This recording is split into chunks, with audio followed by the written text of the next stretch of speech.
Welcome once again আবারও জাতীয় বিশ্ববিদ্যালয়ের অন্তর্ভুক্ত হিসাব বিজ্ঞান বিভাগের প্রথম বর্ষের সকল শিক্ষার্থী বন্ধুদেরকে স্বাগতম জানাচ্ছি। আজকে আমাদের এখন দ্বিতীয় লেকচার।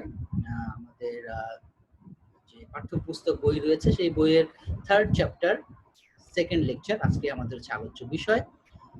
তো চলো আসো আমরা সময় নষ্ট না করে স্ক্রিন শেয়ারে দিয়ে লেকচারে চলে যাই। ওকে, আশা করি তোমরা সবাই স্ক্রিন দেখতে পাচ্ছ।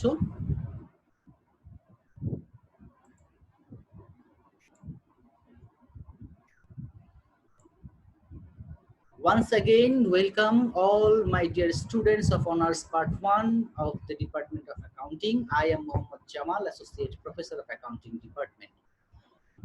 Today we will discuss about Chapter 3, আজকে তৃতীয় অধ্যায়, যে অধ্যায়ের নাম হচ্ছে The Accounting Process.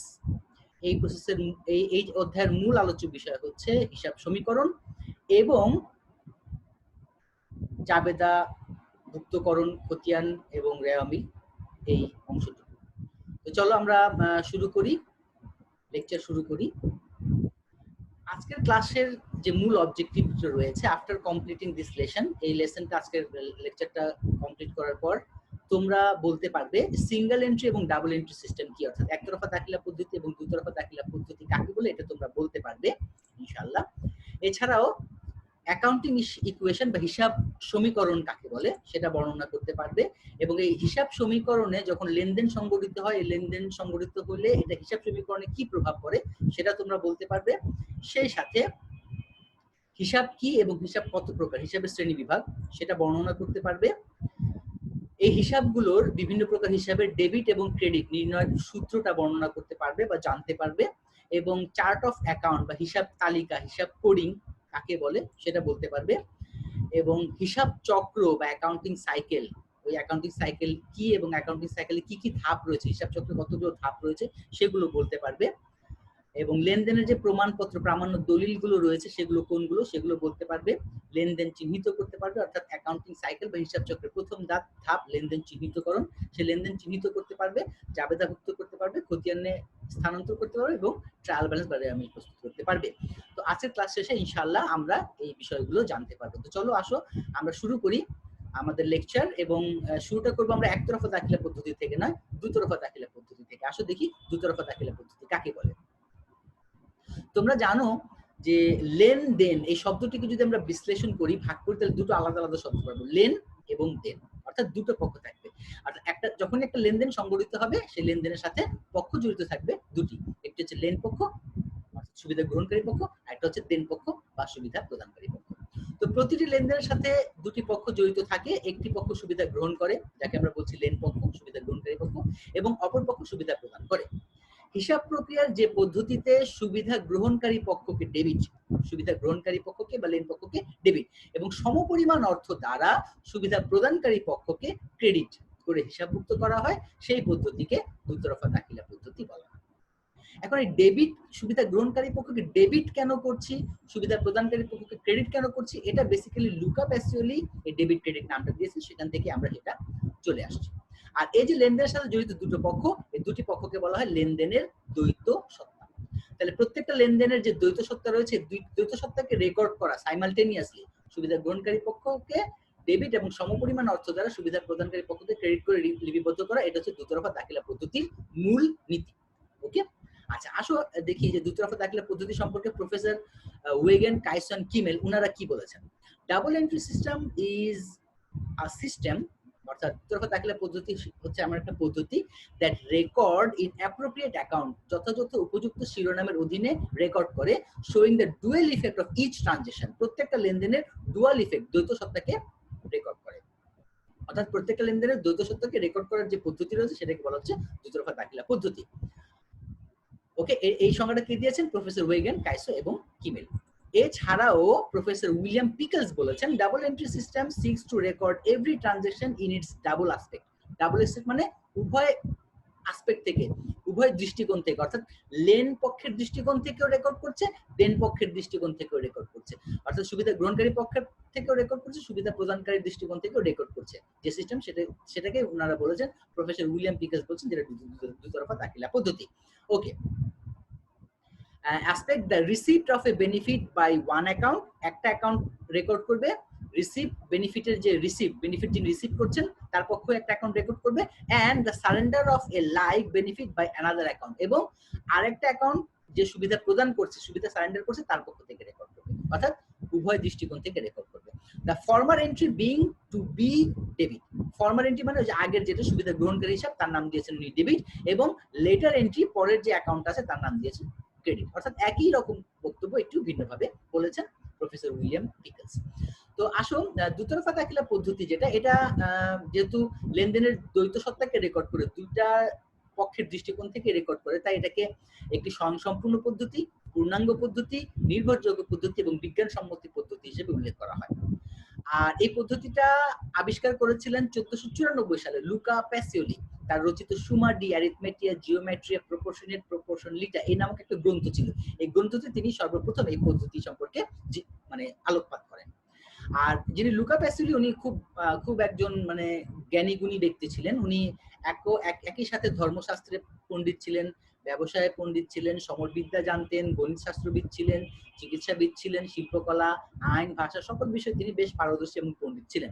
এবং এখন পর্যন্ত হিসাব বিজ্ঞানের যে পদ্ধতিগুলো আবিষ্কার করেছেন, এই সময়ের পরীক্ষায় এই দুতরফা দাখিলা পদ্ধতি, তিনি যে পদ্ধতিটা আবিষ্কার করেছিলেন সেটাই এখনো এই পদ্ধতিটা বহাল রয়েছে বা উত্তীর্ণ হয়েছে সময়ের পরীক্ষায়। ওকে, এখন এই দুতরফা দাখিলা পদ্ধতি তো খুব বিজ্ঞানসম্মতি, ভালো ভালো কথাগুলো বললাম, অনেক সুবিধা আছে স্বয়ংসম্পূর্ণ পদ্ধতি, এর কিছু অসুবিধা আছে। কিছু কিছু লেখকের অসুবিধা বর্ণনা করতে গিয়ে বা সীমাবদ্ধতা বর্ণনা করতে গিয়ে বলেছেন যে এই পদ্ধতিটা হচ্ছে একটা জটিল পদ্ধতি এবং এটা শ্রম, ব্যয় এবং সময় সাপেক্ষ একটা পদ্ধতি বলে অনেকেই উল্লেখ করেছেন।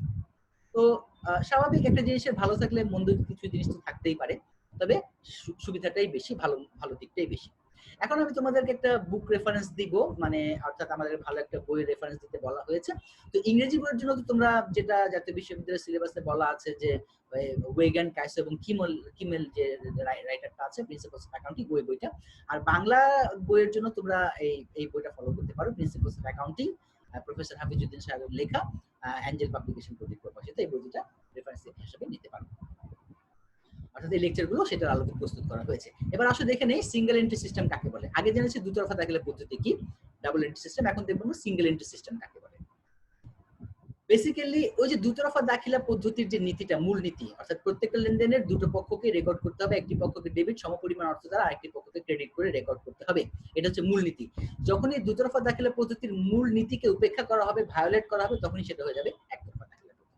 অর্থাৎ হিসাব রক্ষণের যে পদ্ধতিতে দুতরফা দাখিলা পদ্ধতির নিয়ম নীতি সঠিক ও পূর্ণাঙ্গভাবে মেনে চলা হবে না, তখনই তাকে বলা হবে একতরফা দাখিলা পদ্ধতি বা সিঙ্গেল এন্ট্রি সিস্টেম।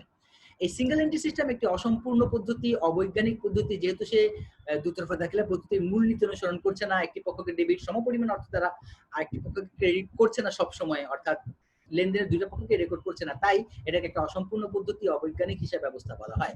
আর এর ব্যবহার সাধারণত ছোটখাটো ব্যবসা প্রতিষ্ঠানে রয়েছে। বড় বড় ব্যবসা প্রতিষ্ঠান অথবা যে সমস্ত জয়েন্ট স্টক কোম্পানি বা যৌথ মূলধনী কোম্পানি রয়েছে, যেখানে তৃতীয় পক্ষের নিকটে জবাবদিহি দিতে হয়, অ্যাকাউন্টের ট্রান্সপারেন্সি মেনটেন করতে হয়, ওই সমস্ত প্রতিষ্ঠানগুলো, বড় প্রতিষ্ঠানগুলো দুতরফা দাখিলা পদ্ধতি অনুসরণ করে, একতরফা দাখিলা পদ্ধতি অনুসরণ করে না। তবে ছোটখাটো ব্যবসা প্রতিষ্ঠান যাদের ক্যাপিটাল কম, যারা দুতরফা দাখিলা পদ্ধতিতে হিসাব রাখার যে খরচটা সেটা বেয়ার করতে পারবে না, তারা একতরফা দাখিলা পদ্ধতিতে হিসাব সংরক্ষণ করে। ওকে, আচ্ছা, এখন এই একতরফা দাখিলা পদ্ধতি অসম্পূর্ণ পদ্ধতি হওয়া সত্ত্বেও ছোট ছোট প্রতিষ্ঠান এটা কেন সংরক্ষণ করে? দেখো, এই পদ্ধতিতে খরচ কম। একতরফা দাখিলা পদ্ধতিতে খুব একটা জ্ঞান, দুতরফা দাখিলা পদ্ধতি ডেবিট ক্রেডিট এর সূত্র জ্ঞান এগুলোর প্রয়োজন পড়ে না, মোটামুটি একটা ধারণা থাকলে একতরফা দাখিলা পদ্ধতিতে হিসাব রাখা যায়। এই পদ্ধতিতে কখনো কখনো লেনদেনের একটি পক্ষকে রেকর্ড করা হয়, কখনো কখনো উভয় পক্ষকে লিপিবদ্ধ করা হয়, আবার কখনো কখনো কিছু কিছু লেনদেন সম্পূর্ণ হিসাব থেকে বাদ দিয়ে দেওয়া হয়। এই কারণে উইলিয়াম পিকলস বলেছেন, the system is nothing but an admixture of single entry, double entry and no entry. তার মানে হচ্ছে যে এই পদ্ধতি হচ্ছে একতরফা দাখিলা, দুতরফা দাখিলা এবং বিনা দাখিলা বা বেদখিলার একটা সংমিশ্রণ পদ্ধতি হচ্ছে একতরফা দাখিলা পদ্ধতি।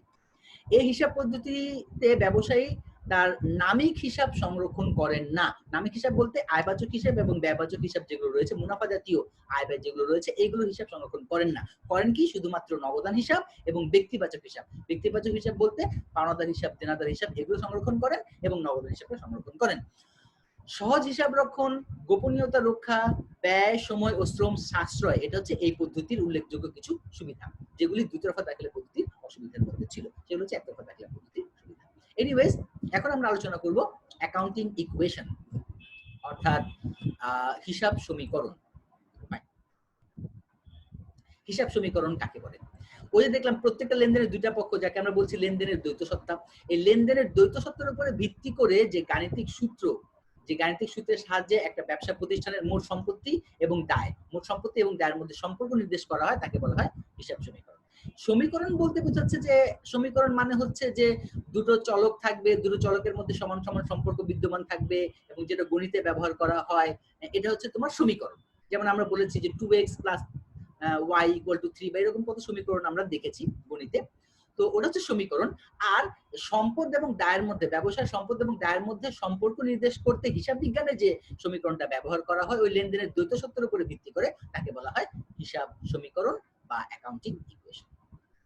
এই মৌলিক অ্যাকাউন্টিং ইকুয়েশন বা বেসিক অ্যাকাউন্টিং ইকুয়েশন, অর্থাৎ মৌলিক হিসাব সমীকরণ, এই সমীকরণটা হচ্ছে নিম্নরূপ, এরকম একটা অ্যাকাউন্টিং ইকুয়েশন, এটাকে বলে বেসিক অ্যাকাউন্টিং ইকুয়েশন।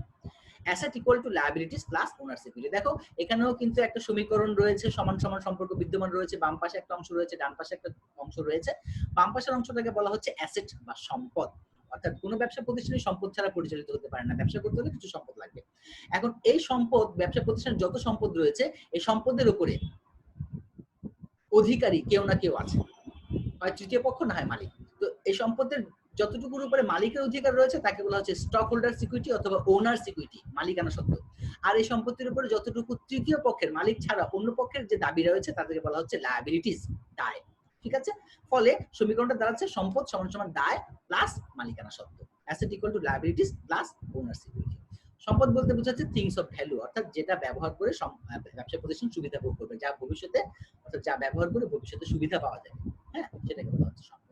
তো আসো আমরা বেসিক অ্যাকাউন্টিং ইকুয়েশনের পরে একটু দেখি বর্ধিত হিসাব সমীকরণ বা এক্সপান্ডেড অ্যাকাউন্টিং ইকুয়েশন। তাহলে ইকুয়েশন দুইটা, একটা বেসিক অ্যাকাউন্টিং ইকুয়েশন আর একটা হচ্ছে এক্সপান্ডেড অ্যাকাউন্টিং ইকুয়েশন, বর্ধিত হিসাব সমীকরণ। অনেক সময় তোমাদের পার্ট এর জন্য প্রশ্নটা থাকে যে বর্ধিত হিসাব সমীকরণ কাকে বলে বা বর্ধিত হিসাব সমীকরণটি লেখো। তো যাই হোক, বর্ধিত হিসাব সমীকরণটা কিভাবে এসেছে? বেসিক অ্যাকাউন্টিং ইকুয়েশন থেকে এসেছে।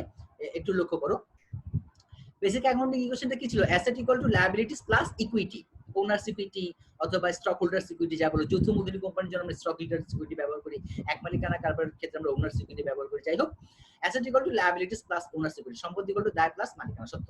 এখন এই মালিকানা সত্ত্ব বলতে কি বোঝায়? সম্পত্তির উপরে, ব্যবসার সম্পত্তির উপরে মালিকের দাবি। আর মালিকের দাবিটা কিভাবে নির্ধারিত হয়? মালিক প্রথমে ব্যবসা প্রতিষ্ঠানকে ক্যাপিটাল হিসেবে যে টাকাটা দিয়েছেন, সেই ক্যাপিটাল প্লাস সারা বছরে যে লেনদেনগুলো হচ্ছে, আয় ব্যয়গুলো হচ্ছে, এর মধ্যে থেকে যেটা রিটেইন আর্নিংস থাকছে, রিটেইন আর্নিংস অর্থাৎ আয়ের যে অংশটা রয়ে যাচ্ছে, যে অংশটার উপরে দাবি থাকছে মালিকের। এখন তাহলে কি দাঁড়ালো? দেখো, asset equal to liabilities plus equity. Equity বলতে ক্যাপিটাল প্লাস রিটেইন আর্নিংস। এখন রিটেইন আর্নিংস বলতে কি বোঝাচ্ছে? ক্যাপিটাল তো মালিক যেটা দিয়েছে সেটা তো আছেই, আর রিটেইন আর্নিংস কোত্থেকে থাকছে? সারা বছরে যে আয় হচ্ছে ওই আয়ের থেকে যে খরচ হচ্ছে, কারণ আয় করতে গেলে তো কিছু খরচ করতে হয়, আয় যেটা হচ্ছে আয়ের থেকে খরচটা বাদ দেওয়া হচ্ছে, এবং মালিককে যেটা দেয়া হচ্ছে ডিভিডেন্ড। যদি জয়েন্ট স্টক কোম্পানি হয় তাহলে ডিভিডেন্ড, আর যদি এক মালিকানা কারবার হয় তাহলে ড্রয়িংস। ওকে, এখানে ডিভিডেন্ডস রাখা হয়েছে, ডিভিডেন্ড বা ড্রয়িং। তাহলে আয় যেটা হচ্ছে আয়ের থেকে খরচ বাদ, মালিক যেটা তুলে নিয়ে গেছে সেটা বাদ, বাকি যেটা রয়ে যাচ্ছে সেটা হচ্ছে রিটেইন আর্নিংস। তাহলে ক্যাপিটালের সাথে রিটেইন আর্নিংস যোগ করলে হচ্ছে ওনার সিকিউরিটি বা মালিকানা সত্ত্ব।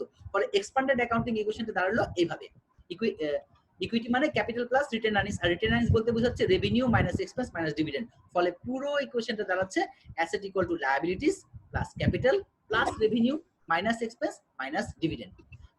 আমার মনে হয় একজন শিক্ষার্থী বন্ধুর সাউন্ডটা আনমিউট করা আছে, মিউট করে নাও please.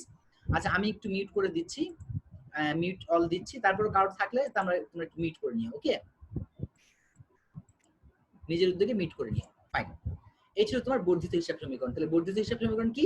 Asset equal to liabilities plus capital plus revenue minus expense minus drawings. Okay, এটা হচ্ছে বর্ধিত হিসাব সমীকরণ। এখন আসলে আমরা দেখব যে লেনদেনের যে প্রভাব হিসাব সমীকরণে কিভাবে পড়ে, অর্থাৎ effect of transaction on an accounting equation, হিসাব সমীকরণে লেনদেনের প্রভাব কিভাবে পড়ে সেটা আসলে আমরা একটু দেখি। একটা উদাহরণ তোমাদের সামনে রেখেছি, এই উদাহরণে আমরা সমীকরণটা রেখেছি, মূল সমীকরণটা দেখো, মূল সমীকরণটা যেরকম ছিল, কি ছিল, asset equal to liabilities plus owners equal. এখন অ্যাসেট বলতে কি বোঝায়? অ্যাসেট বলতে যে থিং অফ ভ্যালু, অর্থাৎ যে জিনিসের মূল্য রয়েছে, যেটা ব্যবহার করে ভবিষ্যতে সুবিধা পাওয়া যাবে, সেটাকে আমরা সম্পদ বলছিলাম। সম্পদের অনেক প্রকারভেদ রয়েছে, স্থায়ী সম্পদ, চলতি সম্পদ। চলতি সম্পদের মধ্যে নগদ, দেনাদার, প্রাপ্য হিসাব, হ্যাঁ, অগ্রিম খরচ, সাপ্লাইজ ইত্যাদি রয়েছে। স্থায়ী সম্পত্তির মধ্যে ইকুইপমেন্ট, ফার্নিচার, ল্যান্ড, বিল্ডিং ইত্যাদি রয়েছে। তো যাই হোক, এই যে অ্যাসেট এবং লায়াবিলিটিস এবং ওনার্স ইকুইটি ইকুয়েশন, এই ইকুয়েশনের মধ্যে কোন একটা লেনদেন যখনই ঘটে, তখন এই লেনদেনের প্রভাবটা ইকুয়েশনে কিভাবে পড়ে আসো আমরা কতগুলো উদাহরণের সাহায্যে দেখি। এদিকে একটু লক্ষ্য করো, 1 নাম্বার, ওনার ইনভেস্টেড ক্যাশ। ছোট ছোট কিছু উদাহরণ রেখেছি, যে মালিক ধরো ব্যবসায় কিছু টাকা বিনিয়োগ করলো। আমরা জানি যে ব্যবসার সত্তা এবং মালিকের সত্তা আলাদা। তো ব্যবসার সত্তা মালিকের সত্তা যদি আলাদা হয়, মালিক যখন কারবারকে টাকা দিবে, তখন সেটা কারবারের ইকুয়েশনের উপরে প্রভাব পড়বে। কিভাবে প্রভাব পড়বে? আমরা কিন্তু হিসাব রাখবো মালিকের পক্ষে না, হিসাব রাখবো কার পক্ষে? ব্যবসার পক্ষে। তাহলে ব্যবসার পক্ষে যদি আমরা হিসাব রাখতে চাই, তাহলে দেখো মালিক যখন টাকা ইনভেস্ট করবে, তখন ব্যবসা প্রতিষ্ঠানের টাকা এসছে, ক্যাশ এসছে, নগদ এসছে। নগদ কি? সম্পদ। সম্পদ কি হয়েছে? বৃদ্ধি পেয়েছে। তাহলে এই যে অ্যাসেটের দিকে ক্যাশ, ক্যাশ বৃদ্ধি পেল, ধরো 30,000 টাকা ইনভেস্ট করেছে, তাহলে নগদ 30,000 টাকা বৃদ্ধি পেল। এটা এক পক্ষে রেকর্ড করলাম যে নগদ সম্পদ বৃদ্ধি পেয়েছে। সেই সাথে কারবারের কিন্তু দায়ও বেড়েছে, আন্তর্দায়, মানে মালিকানা সত্ত্ব বৃদ্ধি পেয়েছে। কেন? কারণ টাকাটা কে দিয়েছে? মালিক দিয়েছে। তাই মালিক দিলে এই টাকাটার উপর দাবি কার আছে? মালিকের দাবি আছে। আর মালিকের দাবিকে আমরা কি বলছি? ওনার সিকিউরিটি। তাহলে মানুষের, মালিকের ওনার সিকিউরিটি বেড়ে গেল বা ক্যাপিটাল বেড়ে গেল, তাহলে ক্যাপিটাল 30,000 টাকা বেড়ে গেল। ওকে, ফাইন, ক্যাপিটাল বাড়লো। তাহলে মালিক নগদ বিনিয়োগ করেছে, নগদ বাড়লো, সে সাথে ক্যাপিটাল বাড়লো। এরপর আসো পারচেজ ইকুইপমেন্ট ফর ক্যাশ, নগদ টাকা দিয়ে ইকুইপমেন্ট কিনেছি। তো নগদ টাকা দিয়ে ইকুইপমেন্ট কিনলে নগদ টাকা কমে গেল, নগদ একটা সম্পদ। আবার ইকুইপমেন্ট এটা একটা স্থায়ী সম্পদ, এই সম্পত্তিটা বেড়ে গেল। তাহলে হলো কি? নগদ কমে গেল, ইকুইপমেন্ট বেড়ে গেল। ধরো 5,500 টাকার আমরা ইকুইপমেন্ট কিনেছি, নগদ থেকে 5,500 টাকা মাইনাস হয়ে গেল, আর নতুন একটা সম্পদ আসলে ইকুইপমেন্ট, প্লাস হয়ে গেল 5,500 টাকা। এরপরে paid rent of the office in cash, অফিসের ভাড়া পরিশোধ করা হয়েছে নগদে। তো নগদে যখন আমরা ভাড়া দিব, তাহলে প্রতিষ্ঠানের ক্যাশ থেকে, নগদ থেকে টাকা কমে যাবে, তাহলে ক্যাশ থেকে মাইনাস, ধরো 1,500 টাকা দিয়েছি। এবং এই যে ভাড়াটা দিয়েছি, এই ভাড়াটা যদি চলতি মাসের হয়, তাহলে সেটাকে তুমি খরচ হিসেবে ধরবা। আর যদি খরচ ধরো, তাহলে মনে আছে ওনার সিকিউরিটি যখন লিখেছিলাম, ওনার সিকিউরিটি আমরা আবার একটু ব্যাক করছি, দেখো তো ওনার সিকিউরিটি কি ছিল আমাদের? এই দেখো ওনার সিকিউরিটি, এই যে ইকুইটি, ইকুইটিতে কি ছিল?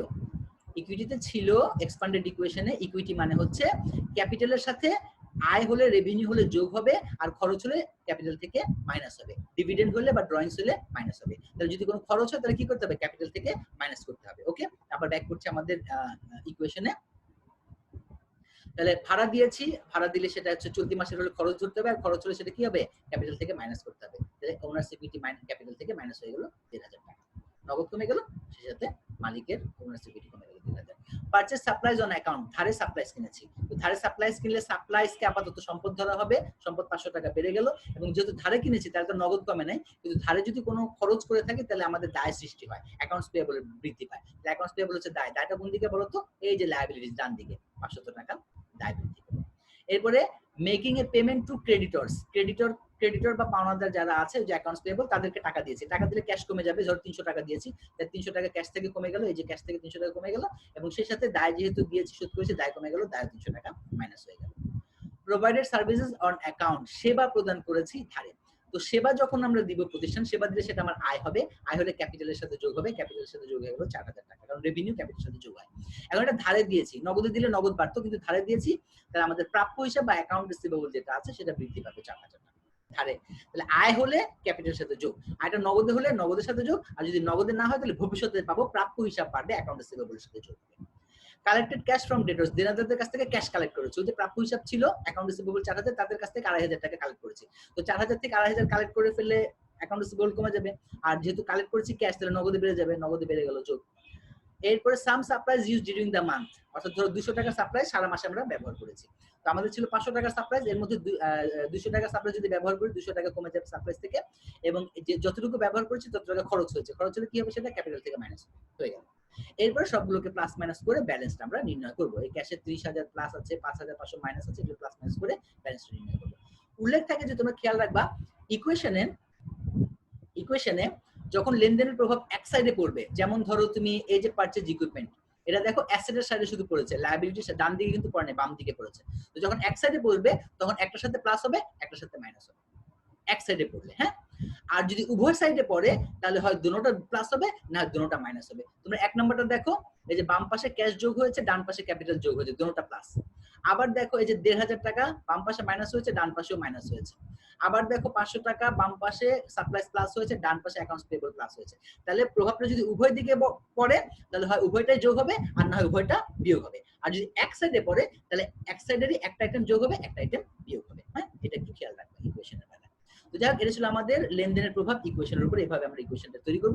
এখন আসো আমরা একটু দেখে নেই আমাদের ইকুয়েশনটা ইকুয়াল আছে কিনা। হ্যাঁ, ইকুয়াল আছে কিনা আসো আমরা একটু দেখে নেই। তো চেক করি আসো ইকুয়েশনের অ্যাসেট সাইডে কি কি আছে। অ্যাসেট সাইড দেখো, cash 25,200, supplies 300, equipment 5,500, account receivable 1,500, সবগুলো যোগ করলে হচ্ছে 32,500। আর ডান দিকে হচ্ছে ক্যাপিটাল 32,300 এবং অ্যাকাউন্টস পেয়েবল 200, যোগ করলে এটা হচ্ছে 32,500। ওকে, তার মানে আমাদের ইকুয়েশন ঠিক আছে, asset equal to liabilities plus owner's equity ইকুয়েশনে ঠিক আছে। ওকে, এরপর আসো আমরা সামনের দিকে আগাই। অ্যাকাউন্ট এন্ড ইটস ক্লাসিফিকেশন, হিসাব কি এবং ইহার শ্রেণী বিভাগ কি। হিসাব কাকে বলে? আসলে দেখি হিসাব কাকে বলে।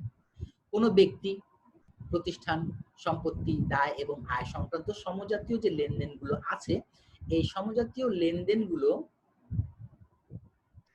এটা আসছে না পুরোটা, সমজাতীয় লেনদেনগুলোকে হিসাব বিজ্ঞানের নিয়ম অনুযায়ী উপযুক্ত শিরোনামের অধীনে সাজালে যে সংক্ষিপ্ত শ্রেণীবদ্ধ বিবরণী পাওয়া যায়। মনে করো আমি চেয়ার কিনলাম, টেবিল কিনলাম, আলমিরা কিনলাম, কিছুটা বিক্রি করে দিলাম, তাহলে এগুলো হচ্ছে সমজাতীয় লেনদেন। চেয়ার, টেবিল, আলমারি, এগুলোকে আমি কি নাম দিব? উপযুক্ত শিরোনাম।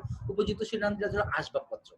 এখন এই আসবাবপত্র নামক একটা উপযুক্ত শিরোনাম লিখলাম, যখন কিনলাম বিবরণীতে যোগ করে দেখলাম, যখন বিক্রি করলাম বিয়োগ করলাম, আবার ধরো অবচয় ধরলাম, অবচয় ধরতে গিয়ে মাইনাস করে দেখালাম। তো এই যে সমজাতীয় লেনদেনগুলো উপযুক্ত শিরোনামের অধীনে সাজিয়ে লিখলে যে সংক্ষিপ্ত বিবরণীটা পাই, সেটার নাম হচ্ছে হিসাব বা অ্যাকাউন্ট।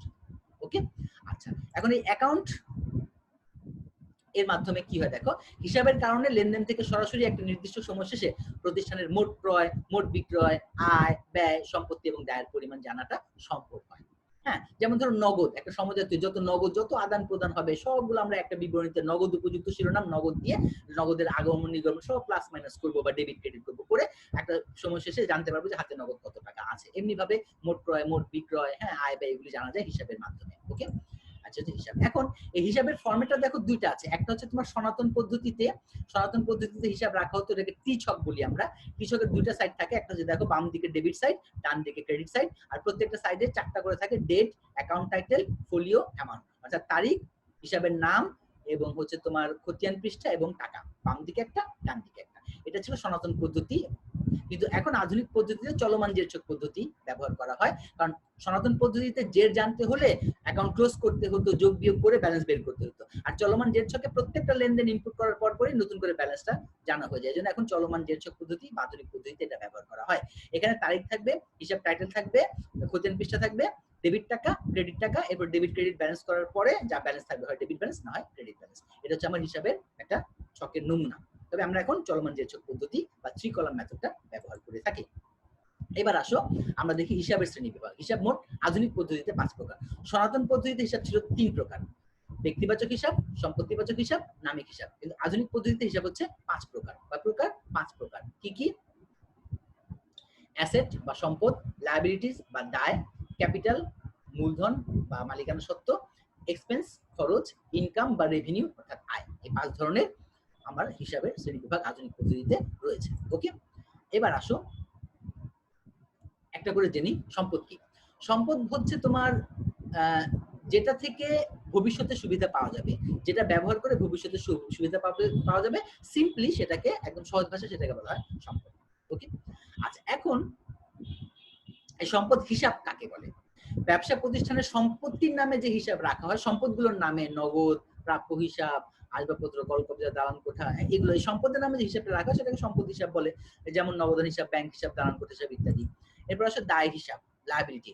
ব্যবসায়ের নিকট তৃতীয় পক্ষের কোনো পাওনা হলে, তৃতীয় পক্ষের মানে মালিক ছাড়া অন্য কোনো পক্ষ থাকলে সেটাকে বলা হচ্ছে তৃতীয় পক্ষ। কারণ মালিকের পাওনাটা আমরা কি নামে লিখছি? ক্যাপিটাল নামে, মূলধন নামে লিখছি বা ওনার সিকিউরিটির একটা অংশ। আর তৃতীয় পক্ষের নিকট যেটা সেটা হচ্ছে দায়। মালিকের যে মালিকানা সত্ত্ব বা ক্যাপিটাল, এটাও কিন্তু ব্যবসা প্রতিষ্ঠানের জন্য দায়। এটা হচ্ছে আন্তদায়। এই আন্তদায় কেন আন্তদায় বলছি না, আমরা বলছি মালিকানা সত্ত্ব বা মূলধন। আর তৃতীয় পক্ষের নিকট যে দায়টা, সেটা হচ্ছে তোমার তৃতীয় পক্ষের নিকট যে, মানে তৃতীয় পক্ষ যদি আমাদের কাছে কোনো টাকা পায়, ব্যবসা প্রতিষ্ঠানের টাকা পায়, সেটাকে আমরা বলছি দায়। ওকে। আর স্বত্বাধিকার বা মালিকানা সত্ত্ব একটু আগে আমরা বললাম, এটার বা অর্থ সম্পত্তির উপরে মালিকের যে দাবি আছে, সেটাকে আমরা মালিকানা সত্ত্ব বলছি। আয় হিসাব, ব্যবসায়ের স্বাভাবিক কার্য পরিচালনার মাধ্যমে যে প্রাপ্তিটা ঘটে, স্বাভাবিক কার্য, ব্যবসার স্বাভাবিক কার্য কোনটা? ক্রয় বিক্রয়, বিক্রয়ের মাধ্যমে। আর সেবা প্রতিষ্ঠান হলে সেবা দিলে যে প্রাপ্তিটা ঘটে, সেটাকে বলা হচ্ছে আয়। যেমন পণ্য বা সেবা বিক্রয়, কমিশন প্রাপ্তি, সুদ প্রাপ্তি ইত্যাদি। আর ব্যয় বা খরচ, মুনাফা অর্জনের জন্য বা এই আয়টা করার জন্য ব্যবসা প্রতিষ্ঠানকে প্রতিনিয়ত কিছু ত্যাগ স্বীকার করতে হয়, হ্যাঁ, বা সেবা গ্রহণ করতে গিয়ে কিছু দিতে হয়, এটাকে বলা হচ্ছে খরচ বা ব্যয়। যেমন পণ্য ক্রয় করা, বেতন প্রদান করা, ভাড়া প্রদান করা, সুদ প্রদান করা ইত্যাদি। তাহলে এই হচ্ছে হিসাব আমার 5 প্রকার। কি কি? সম্পদ, দায়, আয়, ব্যয় এবং মালিকানা সত্ত্ব বা মূলধন। এখন আসে এই 5 ধরনের যে হিসাবটা আমরা বললাম, এই 5 ধরনের হিসাব এর ডেবিট ক্রেডিট নির্ণয়ের সূত্রটা কি আসলে আমরা জেনে নিই। হিসাব 5 ধরনের বলেছি, এই 5 ধরনের হিসাবকে আমরা কিভাবে ডেবিট ক্রেডিট নির্ণয় করব? ক্লাস বৃদ্ধি অবশ্যই দেখো, তোমরা তোমাদের সামনে স্ক্রিনে চলে এসেছে। 5 ধরনের asset, liability, owners equity, revenue, expense, 5 ধরনের হিসাব রয়েছে। এর মধ্যে খুব সহজে তুমি খেয়াল রাখবা, এই যে অ্যাসেট বা সম্পদ এবং এক্সপেন্স, এই দুইটা হিসাব, 5টার মধ্যে দুইটা, সম্পদ এবং খরচ, এগুলো যদি কোনো লেনদেনের ফলে ব্যবসা প্রতিষ্ঠানে বৃদ্ধি পায়, অর্থাৎ সম্পত্তি যদি বৃদ্ধি পায় অথবা খরচ যদি বৃদ্ধি পায়, তাহলে তাদেরকে করতে হবে ডেবিট, এবং যদি হ্রাস পায় তাহলে তাদেরকে করতে হবে ক্রেডিট। ওকে, দুইটা গেল, বাকি থাকলো কটা? 3টা। কি কি? লায়াবিলিটিস বা দায়, ওনার্স ইকুইটি, ক্যাপিটাল বা মালিকানা সত্ত্ব, এবং রেভিনিউ বা আয়, 3টা। এই 3টার ক্ষেত্রে আবার উল্টো। উল্টো বলতে কি? এগুলো যদি হ্রাস পায়, লায়াবিলিটি যদি হ্রাস পায়, ওনার্স ইকুইটি যদি হ্রাস পায়, রেভিনিউ যদি হ্রাস পায়, তাহলে ডেবিট, আর বৃদ্ধি পেলে হবে ক্রেডিট। ওকে, সম্পদ এবং খরচ বৃদ্ধি পেলে ডেবিট, হ্রাস পেলে ক্রেডিট। বাকি 3টা, আয়, দায় এবং মালিকানা সত্ত্ব, বৃদ্ধি পেলে ক্রেডিট, হ্রাস পেলে ডেবিট। ওকে, এটা হচ্ছে তোমার ডেবিট ক্রেডিট নির্ণয়ের খুব সহজ সংক্ষিপ্ত একটা সূত্র, মনে রাখবা। এখন দেখো, এই যে 5 ধরনের হিসাব বললাম, 5 ধরনের হিসাব বলতে কিন্তু 5টা হিসাব না। এক ধরনের হিসাব হচ্ছে সম্পদ হিসাবের একটা শ্রেণী, ধরো সম্পদ। সম্পত্তি বলতে কিন্তু অনেক সম্পত্তি নামক অ্যাকাউন্ট থাকতে পারে, নগদান হিসাব, ব্যাংক হিসাব, আসবাবপত্র হিসাব, কলকব্জা হিসাব, দালান কোঠা হিসাব, অনেক সম্পদের একটা হিসাব থাকতে পারে। ওকে, তারপরে ধরো তোমার খরচ হিসাব, বেতন হিসাব, মজুরি হিসাব, সুদ সুদ পাট্টা, কত হিসাব রয়েছে, বিজ্ঞাপন খরচ হিসাব, সাপ্লাইজ খরচ হিসাব, মনিহারি হিসাব ইত্যাদি ইত্যাদি। তো এখন এই যে এতগুলো, এক একটা প্রতিষ্ঠান ভেদে কিন্তু এই হিসাবের নামগুলো, উপযুক্ত শিরোনাম বা হিসাবগুলো একটু ভিন্ন ভিন্ন রকমের হয়। তো একটা প্রতিষ্ঠান যে সমস্ত হিসাবগুলো সংরক্ষণ করে থাকে, যে সমস্ত হিসাবগুলো মেইনটেইন করে থাকে, ওদের যে তালিকা, সেটাকে বলা হয় চার্ট অফ অ্যাকাউন্ট বা হিসাব তালিকা। এবং প্রত্যেকটা হিসাবে তারা আবার একটা কোডিং দেয়। বর্তমানে কম্পিউটার বেসড সিস্টেমে প্রত্যেক হিসাবের একটা করে কোড নাম্বার দেয়। হ্যাঁ, এটাকে বলা হয় তোমার কোডিং অফ অ্যাকাউন্ট, হিসাবে কোড দেওয়া। হ্যাঁ, আচ্ছা, তাহলে কোডটা কিভাবে দেয় একটু জেনে নেয়। মনে করো তোমার যত অ্যাসেট আছে, এই অ্যাসেট গুলোকে আমরা কোডিং দেবো কিভাবে? 101 থেকে 199। ধরো নগদান হিসাব 101, প্রাপ্য হিসাব 102, হ্যাঁ, prepaid expense 100, prepaid insurance 103, prepaid rent 104। এইভাবে আমরা সম্পদের জন্য 101 থেকে 199 রাখলাম। ধরো হয়তো আমরা 101 থেকে 125 পর্যন্ত সম্পদের জন্য ব্যবহার করলাম, বাকিগুলো রেখে দেবো। যদি নতুন কোনো সম্পদ অ্যাকাউন্ট আসে, নতুন কোনো সম্পদ যদি আবার কিনি, তাহলে সেটা ওই এর মধ্যেই বসবে। এরপর আবার আমরা দিলাম লায়াবিলিটিস অ্যাকাউন্ট, ওদের জন্য দিলাম ধরো 201 থেকে 299, যত দায় আছে, চলতি দায়, দীর্ঘমেয়াদী দায়, 201 থেকে রেকর্ড করলাম। এইভাবে তোমার হিসাবের কোডিং গুলো দেয়া হয়। ওকে, যদি আমরা ম্যানুয়াল সিস্টেম এগুলো মেইনটেইন করি না, তবে কম্পিউটারে সহজে যেন নাম্বার দিয়ে অ্যাকাউন্টটা বের করা যায়, এই জন্য তারা কোডিংটা ব্যবহার করে থাকে। এবার আসো হিসাব চক্র বা অ্যাকাউন্টিং সাইকেল কাকে বলে। হিসাব চক্র খুব গুরুত্বপূর্ণ একটা জিনিস, হিসাব চক্র। হিসাব চক্র, প্রফেসর E.L. কোহলার বলেছেন, accounting cycle is the sequence of steps or procedures in manual accounting event initiated by an accountant in each accounting period. প্রত্যেকটা হিসাব কালে অ্যাকাউন্টেন্ট হিসাব প্রক্রিয়ায় যে সমস্ত স্টেপগুলো সংরক্ষণ করেন ধারাবাহিকভাবে, সেগুলোকে একত্রে হিসাব চক্র বলা হয়। তার মানে হিসাব বিজ্ঞানে ব্যবসায়ের লেনদেন বিশ্লেষণের মাধ্যমে প্রক্রিয়াকরণের যে ধারাবাহিক কার্যক্রম, লেনদেনগুলোকে প্রক্রিয়াকরণের যে ধারাবাহিক কার্যক্রম একজন হিসাব রক্ষক প্রত্যেকটা হিসাব বছরেই ঘুরে ফিরে করতে থাকেন, তাকে বলা হয় হিসাব চক্র। জেনে নেই হিসাব চক্রে কি কি ধাপ রয়েছে। হিসাব চক্রের সর্বমোট এখানে 10টি ধাপ রয়েছে। একটা ধাপ যেটা হচ্ছে তোমার ওয়ার্কশিট, এই ওয়ার্কশিটটা একটা অবিচ্ছেদ্য ধাপ নয়, এটা হচ্ছে কয়েকটা ধাপের মিলিত একটা সংমিশ্রণ নাম। এই জন্য আমি এই চার্টের মধ্যে ওয়ার্কশিটটা রাখি নাই, তবে ওয়ার্কশিটটা কয়টা ধাপ মিলে সেটা আমি বলে দেবো।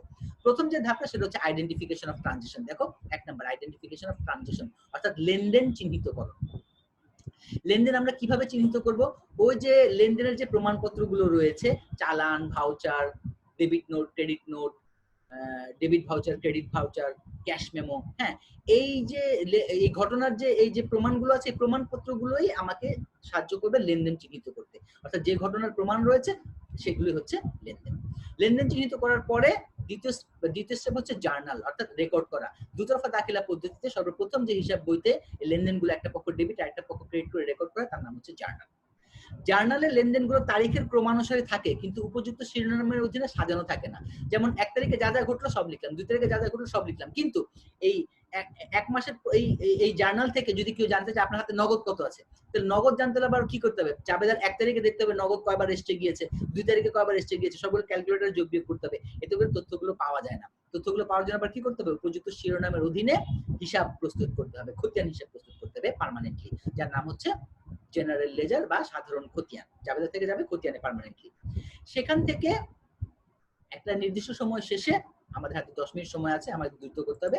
নির্দিষ্ট সময় শেষে খতিয়ানের উদ্বৃত্তগুলো নিয়ে একটা তালিকা প্রস্তুত করা হয়, যার নাম হচ্ছে রেয়ামিল। এই রেয়ামিল হচ্ছে আনঅ্যাডজাস্টেড। এরপর আবার কি করে? হিসাব সমূহকে হালনাগাদ করার জন্য আবার একটা এন্ট্রি দিতে, যেটার নাম হচ্ছে অ্যাডজাস্টিং এন্ট্রি। 4 নম্বর অধ্যায়ে আমরা আলোচনা করব। অ্যাডজাস্টিং এন্ট্রি দেওয়ার পরে হিসাবগুলো আনঅ্যাডজাস্টেড ট্রায়াল ব্যালেন্সের হিসাবগুলো হালনাগাদ হয়ে যায় এবং আরেকটা ট্রায়াল ব্যালেন্স তৈরি করা হয়, তার নাম হচ্ছে অ্যাডজাস্টেড ট্রায়াল ব্যালেন্স, সমন্বিত রেয়ামিল। এই সমন্বিত রেয়ামিলের মধ্যে হিসাবগুলো হালনাগাদ করা থাকে, আপডেট করা থাকে, প্লাস মাইনাস করা থাকে। এরপরে আমরা এখান থেকে ফিনান্সিয়াল স্টেটমেন্ট প্রস্তুত করি। ফিনান্সিয়াল স্টেটমেন্ট মানে আর্থিক বিবরণী। এই আর্থিক বিবরণী আমরা 5টা অংশে প্রস্তুত করি: income statement, owners equity statement, statement of financial position, cash flow statement এবং নোটস এবং নোটস, টিকা এবং ব্যাখ্যা। অর্থাৎ আয় বিবরণী, মালিকানা সত্ত্বের বিবরণী, আর্থিক অবস্থার বিবরণী, নগদ প্রবাহ বিবরণী এবং টিকা ও ব্যাখ্যা। 5টা অংশে আমরা ফিনান্সিয়াল স্টেটমেন্ট প্রস্তুত করি। এখান থেকে আর্থিক ফলাফল নির্ণয় করি, আর্থিক অবস্থা নিরূপণ করি।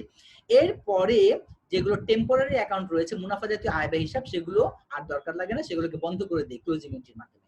ক্লোজিং এন্ট্রির মাধ্যমে আয় ব্যয় হিসাব বন্ধ করার পরে 5 ধরনের হিসাব কি কি? আয়, ব্যয়, দায়, সম্পদ, মালিকানা সত্ত্ব। এর মধ্যে আয় ব্যয় টেম্পোরারি অ্যাকাউন্ট, একটা হিসাব কাল শেষ, আর্থিক ফলাফল নির্ণয় করা শেষ, টেম্পোরারি অ্যাকাউন্ট আয় ব্যয় হিসাবের আর কোনো দরকার নেই। এগুলোকে ক্লোজিং এন্ট্রির মাধ্যমে ক্লোজ করে দেওয়া হয়। ক্লোজ করার পরে যেগুলো অ্যাকাউন্ট থাকে সেগুলো নিয়ে একটা ট্রায়াল ব্যালেন্স তৈরি করা হয়, তার নাম হচ্ছে পোস্ট ক্লোজিং ট্রায়াল ব্যালেন্স। অর্থাৎ নামিক হিসাবগুলো বন্ধ করার পর একটা ট্রায়াল ব্যালেন্স প্রস্তুত করা হয়, যার নাম হচ্ছে পোস্ট ক্লোজিং ট্রায়াল ব্যালেন্স। এরপরে অ্যাডজাস্টিং এন্ট্রিতে কিছু বকে এবং অগ্রিম খরচের জন্য যে অ্যাডজাস্টিং এন্ট্রিটা দেওয়া হয়, সেগুলোকে আবার রিভার্স উল্টে করার জন্য একটা এন্ট্রি দেওয়া, যার নাম হচ্ছে রিভার্সিং এন্ট্রি। এই হচ্ছে তোমার অ্যাকাউন্টিং সাইকেল। প্রত্যেক হিসাবকালে একজন অ্যাকাউন্টেন্ট এই ধাপগুলো অনুসরণ করে আবার পরবর্তী হিসাবকালে গিয়ে আবার নতুন করে লেনদেনগুলো চিহ্নিত করেন। এটা হচ্ছে তোমার অ্যাকাউন্টিং সাইকেল। এর মধ্যে এই ট্রায়াল ব্যালেন্স থেকে শুরু করে এই ফিনান্সিয়াল স্টেটমেন্ট পর্যন্ত 1, 2, 3, 4 এই 4টা ধাপ, এই 4টা ধাপ একত্রে একটা ফর্দ, একটা 1 পৃষ্ঠা কাগজে, একটা শীটে, একটা কাগজে করা হয়, যার নাম দেওয়া হয় ওয়ার্কশিট। ওই ওয়ার্কশিটের মধ্যে প্রথম 2টা কলামে থাকে আনঅ্যাডজাস্টেড ট্রায়াল ব্যালেন্স, পরের 2টা কলামে থাকে অ্যাডজাস্টিং এন্ট্রি, তারপরে অ্যাডজাস্টেড ট্রায়াল ব্যালেন্স, এরপরে ফিনান্সিয়াল স্টেটমেন্টের আবার 2টা ভাগ থাকে, ইনকাম স্টেটমেন্ট এবং স্টেটমেন্ট অফ ফাইন্যান্সিয়াল পজিশন। এটা আমরা ওয়ার্কশিটে ডিটেইলস আলোচনা করব। এই হচ্ছে আমার অ্যাকাউন্টিং সাইকেল। এখন আসো, ওই যে বললাম যে লেনদেন চিহ্নিত করতে ডকুমেন্ট লাগে। তো ডকুমেন্ট অর্থ বা অর্থের মাপকাঠিতে নিরূপণযোগ্য কোনো বস্তু বা সেবার আদান প্রদান দ্বারা কোনো আর্থিক অবস্থার পরিবর্তন যদি ঘটে, তাহলে সেটাকে আমরা বলি লেনদেন। আর এই লেনদেন চিহ্নিত করবো আমরা ডকুমেন্টের সাহায্যে। এখন এই আর্থিক অবস্থার পরিবর্তন যে হয়, কোনো ঘটনার জন্য কোনো ব্যক্তি বা প্রতিষ্ঠানের যে আর্থিক অবস্থার পরিবর্তন করে, তাকে আমরা বলি লেনদেন। আর এই লেনদেনটাকে আমরা নির্ভর করবো ডকুমেন্টের এভিডেন্স বা প্রমাণপত্রের সাহায্যে, যেমন চালান, voucher, debit memo, credit memo, এগুলোর সাহায্যে।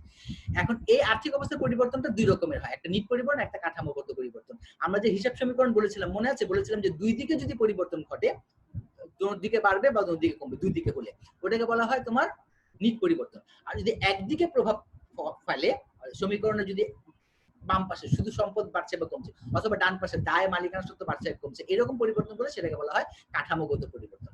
তাহলে যে পরিবর্তনটা লেনদেনের ফলে হিসাব সমীকরণের উভয় দিক পরিবর্তন হলে সেটা হচ্ছে নিট পরিবর্তন, একদিকে পরিবর্তন হলে সেটা হচ্ছে কাঠামোগত পরিবর্তন। আচ্ছা, এখন আসো দেখো ব্যবসায়িক লেনদেনের যে দলিলের কথা বলছি, এই দলিলগুলো কি কি? এই দলিলগুলো হচ্ছে চালান। ধারে পণ্য ক্রয় বিক্রয় করা হলে এই চালানটা প্রস্তুত করা হয়। নগদে কেনা বেচার জন্য ক্যাশ মেমো। এরপরে হচ্ছে খরচগুলো রেকর্ড, অন্যান্য খরচগুলো রেকর্ড করার জন্য ভাউচার। ভাউচার আবার 2 রকমের, খরচের জন্য ডেবিট ভাউচার, আয়ের জন্য ক্রেডিট ভাউচার। এরপরে হচ্ছে ডেবিট নোট, ধারে ক্রয়কৃত পণ্য ফেরত দিলে ডেবিট নোট, ধারে বিক্রিত পণ্য ফেরত আসলে ক্রেডিট নোট। এরপরে ভ্যাটের জন্য ভ্যাট চালান। এগুলি হচ্ছে আমার লেনদেনের প্রমাণপত্র। যখনই এই জিনিসগুলো তোমার কাছে আসবে, তখনই ভাববে যে এই ঘটনাটা লেনদেন, তখনই তুমি এটাকে ভিত্তি ধরে রেকর্ড করবে। ওকে, এগুলো হচ্ছে লেনদেনের প্রমাণপত্র। এখন আসো, দুতরফা দাখিলা পদ্ধতিতে আমরা সর্বপ্রথম যে হিসাবের বই সংরক্ষণ করি তার নাম হচ্ছে জার্নাল বা জাবেদা।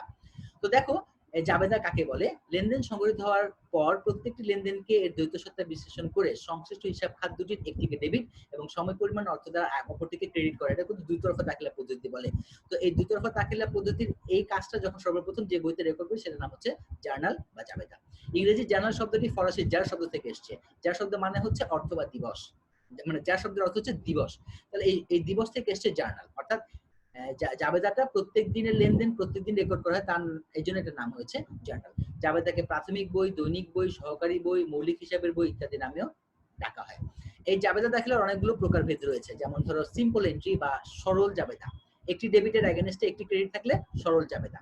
একটি ডেবিটের এগেইনস্টে একাধিক ক্রেডিট অথবা একটি ক্রেডিটের এগেইনস্টে একাধিক যদি ডেবিট থাকে কোনো জাবেদায়, সেই দাখিলাকে বলা হবে মিশ্র জাবেদা।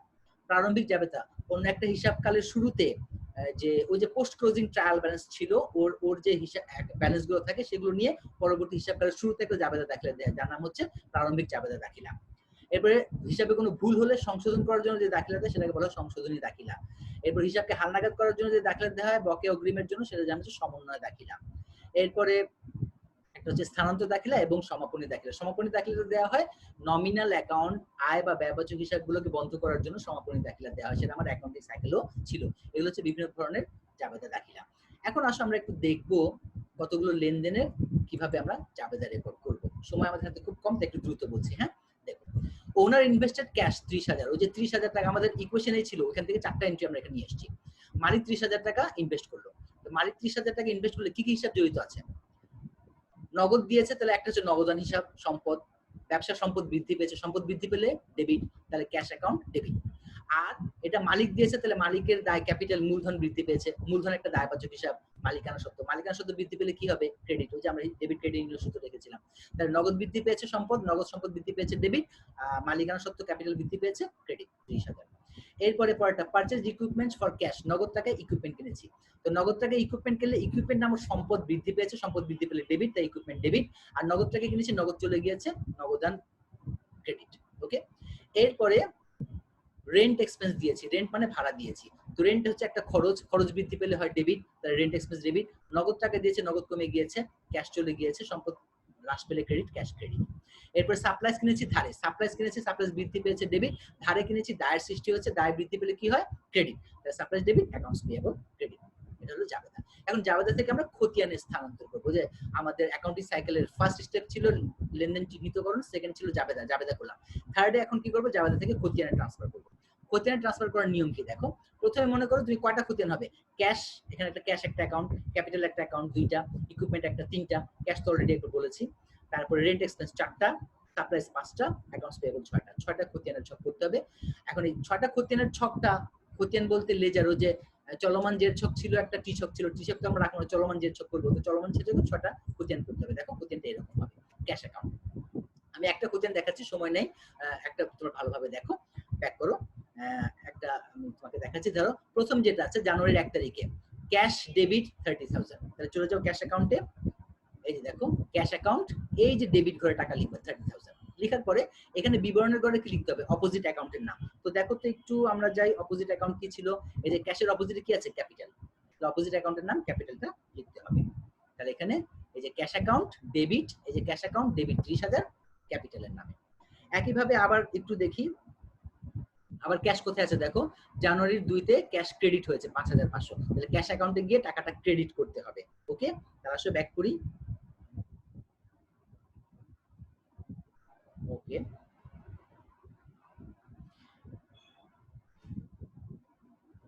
এই যে ক্যাশ অ্যাকাউন্ট, এই যে ক্রেডিট হয়েছে 5,500, অপোজিট অ্যাকাউন্টের নাম কি ছিল? ইকুইপমেন্ট। তো এটা আমরা 9-10-এও দেখেছি। তো যাক, এভাবে ক্যাশ অ্যাকাউন্টটা করতে হবে। তারপর ব্যালেন্স কিভাবে করবা? ডেবিট আছে 30,000, ব্যালেন্সের ঘরে ডেবিট পরে বসবে 30,000। এরপরে ক্রেডিট হয়েছে 5,500, ডেবিটে ক্রেডিটে বিয়োগ হবে, 30,000 থেকে 5,500 গেল 24,500। এরপর আবার ক্রেডিট হয়েছে 1,500, তাহলে ডেবিট ব্যালেন্স ছিল 24,500, ক্রেডিট হয়েছে, বিয়োগ হবে, বিয়োগ হলে হবে 23,000 টাকা। তো ডেবিটে ডেবিটে যোগ করে লিখতে হবে, আর ডেবিটে ক্রেডিটে বিয়োগ করে লিখতে হবে। এমনি ভাবে ক্যাশ অ্যাকাউন্ট থাকলো তোমার 23,000। এমনি ভাবে capital account, credit balance 30,000, equipment debit balance 5,500, এরপরে হচ্ছে তোমার rent expense debit 1,500, supplies balance হচ্ছে ডেবিট ব্যালেন্স 500, এবং অ্যাকাউন্টস পেয়েবল ক্রেডিট ব্যালেন্স 500। এই যে লেজার ব্যালেন্স গুলো আছে, খতিয়ানের লাস্ট যে ব্যালেন্স গুলো আছে, এই ব্যালেন্স গুলো নিয়ে একটা তালিকা প্রস্তুত করা হবে। 6টা অ্যাকাউন্ট বলেছিলাম, 6টা অ্যাকাউন্টের একটা তালিকা প্রস্তুত করা হবে যার নাম হচ্ছে ট্রায়াল ব্যালেন্স বা মিল। অর্থাৎ একটা নির্দিষ্ট তারিখে এই যে খতিয়ান হিসাবের যে লাস্ট উদ্বৃত্তগুলো আছে, এই উদ্বৃত্তগুলোর যে তালিকা প্রস্তুত করা হয় তার নাম হচ্ছে মিল বা ট্রায়াল ব্যালেন্স। তো দেখো ট্রায়াল ব্যালেন্সটা এরকম, প্রথমে ছিল কি ক্যাশ অ্যাকাউন্ট, লাস্ট ব্যালেন্স কি ছিল ডেবিট দিকে 23,000, ক্যাপিটাল অ্যাকাউন্টের ক্রেডিট দিকে ছিল 30,000, এমনি ভাবে বাদ বাকি অ্যাকাউন্টের ব্যালেন্স গুলো যথাযথ জায়গায় বসিয়ে তুমি যোগ করবা, টোটাল ডেবিট এবং টোটাল ক্রেডিট সমান হয়ে যাবে ট্রায়াল ব্যালেন্স, অর্থাৎ ব্যালেন্স দুদিক মিলে যাবে। আজকে এই ট্রায়াল ব্যালেন্স পর্যন্তই। আগামী ক্লাসের অংশগ্রহণের আমন্ত্রণ জানিয়ে আজকে ক্লাস শেষ করছি এবং শেয়ার স্টপ দিয়ে আমি পার্টিসিপেন্টদের কাছ থেকে কিছু মতামত নেই। পার্টিসিপেন্টরা যদি কিছু বলো, সময় আমাদের শেষ হয়ে যাচ্ছে, সবাইকে আমি আনমিউট করে দিলাম। হ্যাঁ বলো স্টুডেন্টরা, তোমরা কেমন ক্লাস করলাম? জি স্যার ভালো। ওকে, আগামী ক্লাসে আমরা অ্যাডজাস্টিং এন্ট্রি দেখবো। তো সেই ভিডিও লিংকটা আমরা দিয়ে দিব। ততক্ষণ পর্যন্ত সবাই ভালো থাকো, সেফ থাকবো, বাসায় থাকবা, ঠিক আছে? হ্যাঁ, সবাই ভালো থাকো।